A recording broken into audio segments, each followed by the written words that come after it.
Mr. Carlisle, my name is Dr. Quinton. You may call me Dr. Quinton.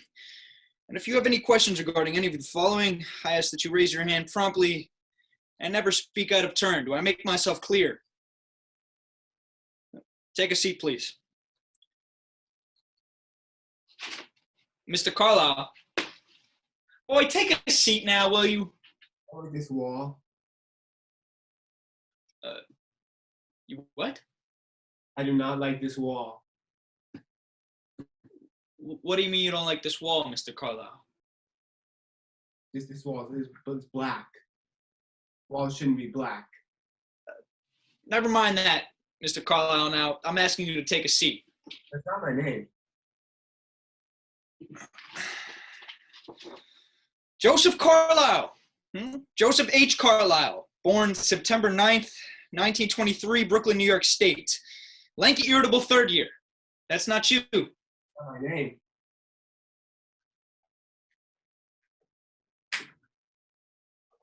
It's my father's name. Ah, Junior. Well, that's the name I've got for you here, so that's the name you've got for our purposes. Martha. Mr. Carlisle, don't make this difficult, please. Why is there a poster on the board?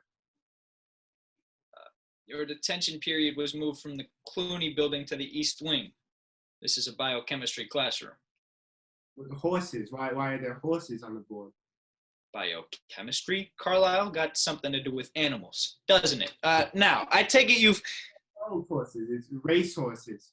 Stay with me, son. Now, Behind the fence, Dr. Quinton. Why are they fenced in? Well, they should be out and free and out getting grass and water and other things. Fenced horses aren't free. hold on. Chemistry classroom where people are learning about nature and nature's freedoms and all that. They aren't being horses. Why they gotta have a fence, Dr. Quinton? Wow. Too loud. Mr. Carlisle. Mr. Carlisle. My name. Do you know why you're here? No, sir. No? Robbie Marks. You know that name? Yes, sir. And Headmaster Laughlin?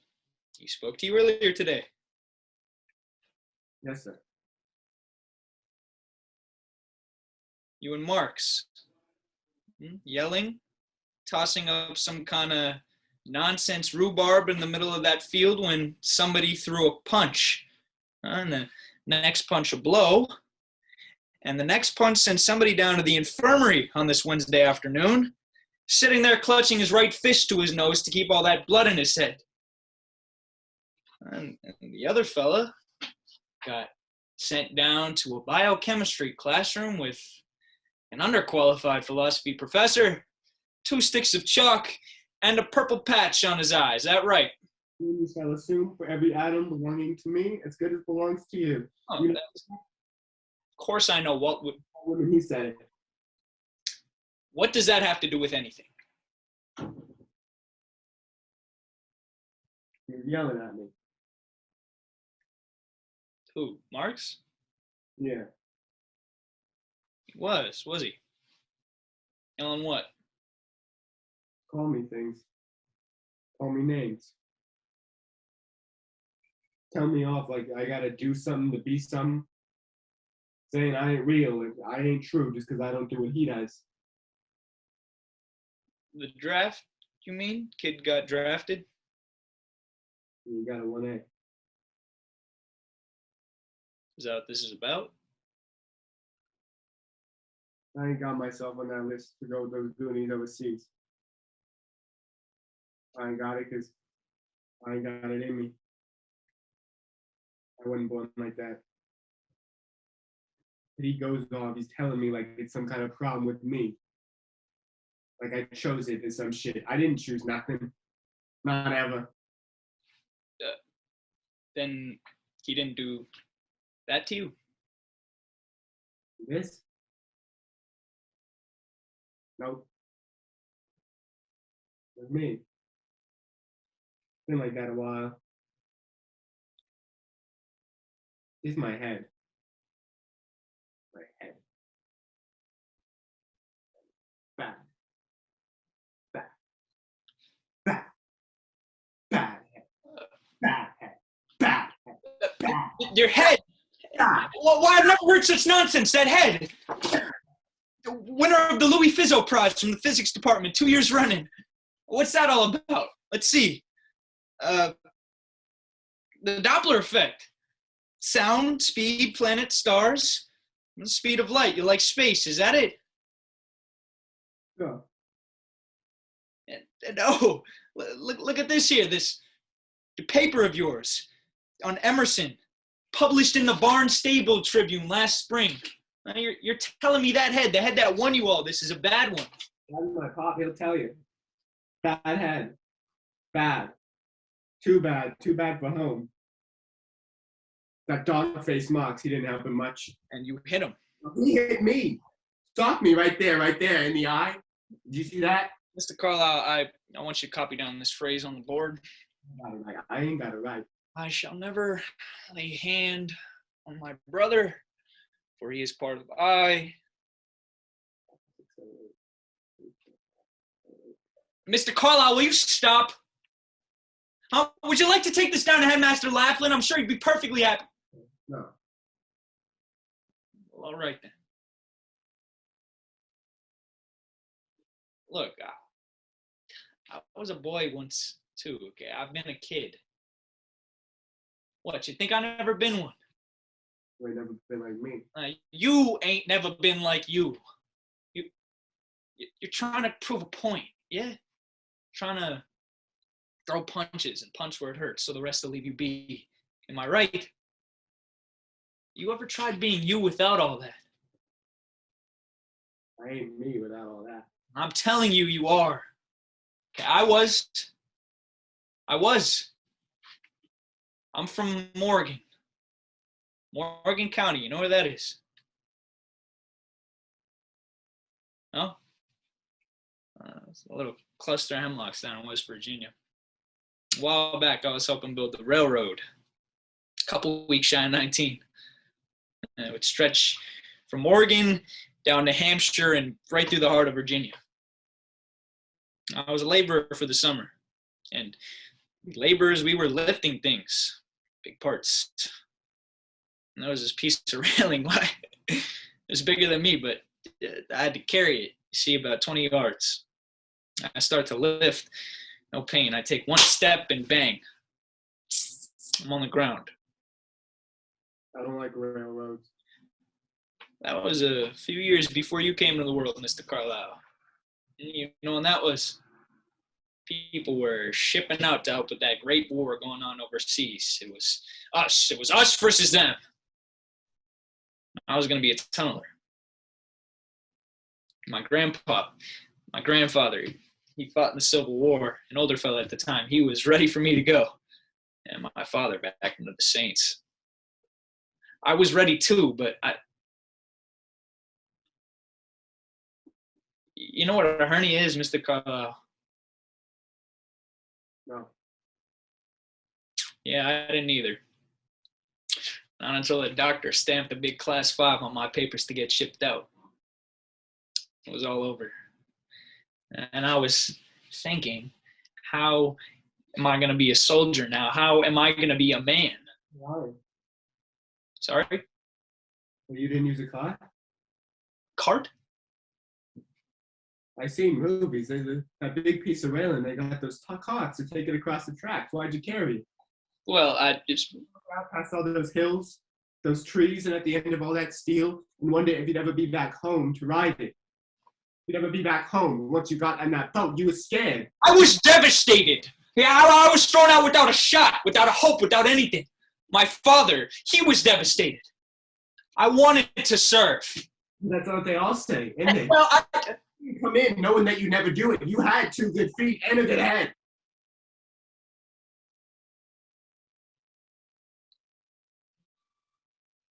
Mox, he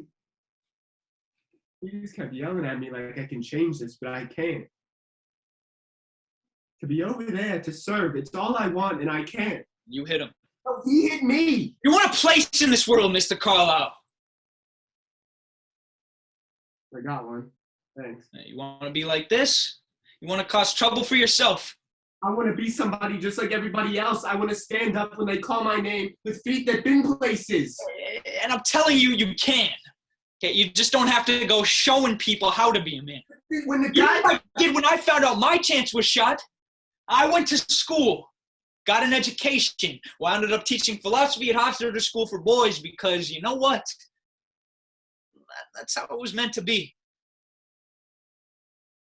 Did you ever feel like a man after that, Doc? Yes! No, don't give me that. Why'd you tell that story then, Doc, about the rail yard? Had to carry it. What a line of bull. Could have rolled it over and sent out for a buddy. Hey, pal, lend a hand for Christ's sake. Didn't have to go breaking your back. Now, wait just a minute. You're a teacher. Yeah, well, you're a goddamn teacher. You teach philosophy. That it. You teach kids like me how to think. Well, you know what I think, Doc? I think you're a phony. I just think you didn't want to come home in a pine box. Why'd you tell that story, Doc?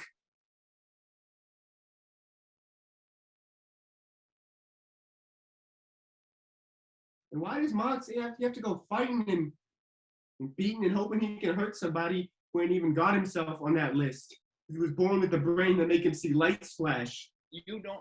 Legs cut too short so he can't run like anybody else. The brain that make him talk dumb and learn smart. What if he's like me, Doc? What if he's got a bad brain? It's not a compliment. On the prairie with his head down, and a fella comes up to him and he socks him in the eye because he can't go fighting the Germans. That make him a man? Huh, Doc? He'd be a man, son. Yes, he'd be a man. He's a man because he's got guts, damn it. He's got guts. Sure, he's got his head down. Sure, he doesn't know why he's got two legs that don't work right. And sure, he doesn't know why somebody come up and sock him in the eye, but he knows what he wants, doesn't he? It's more than I can say. But he'd be a real man, son, if he's man enough not to punch back.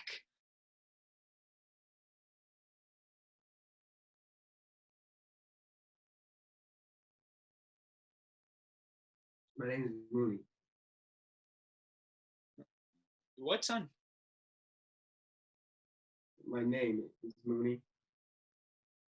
Mooney. Like the moon? Not like the sun. yeah, like the moon. How do you have a name like that for a kid? My sister gave it to me when we were kids. We played this game. We go outside and then she'd point up at the sky and she'd ask me to point out the brightest star I could see. I always used to just point straight at the moon. She'd say, that ain't a star, Joseph, that's the moon. I'd say, what do you know? Could be a star. The brightest one out there. And then she started calling me a moon, and then Moon Man, and then Mooney.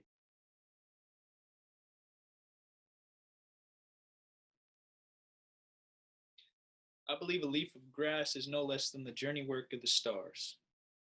A leaf of grass. What? You quote Walt Whitman, you don't know leaves of grass? Oh, I forgot. Oh, he always liked grass, didn't he? I like his words. Yeah, he liked it. He liked it because he knew what it was. Wasn't afraid of it. He knew where it came from. You know where you come from, kid? From all of us, I tell you. It's like the grass. See? Fellas like Whitman, they didn't know why they were who they were any more than the rest of us, but they knew where they came from. Like the grass. It comes from the earth, and the earth, it sits in the stars, and it's all in the universe. You see? I ain't like the grass. Nobody's like the grass, and the grass is not like the stars. I forget the grass, kid. It's like your name. My name. Yeah, your name. Your sister was onto something. Let's stick with the stars, all right? Me, I'm like a star. Robbie Marks, he's like a star. everybody who's ever lived is like a star. The fighters, the sportsmen, the redeemers, the good guys, the bad guys, everybody everywhere is just like a star. They shine, they twinkle in their own little way. They do what stars do. But not you, kid. You're not a star. You don't have to be a star. You know why? Because you're the moon. And the moon and the stars, they all sit in the same sky. In the same universe. You got it. And the universe has got grass. Sure. Whatever, kid. Point is, you've got your purpose, like... The moon. Or the grass. We're sticking with grass, all right. That's fine. I exist as I am. I exist as I am. That is enough. That is enough. You know who said that, kid? I gotta guess.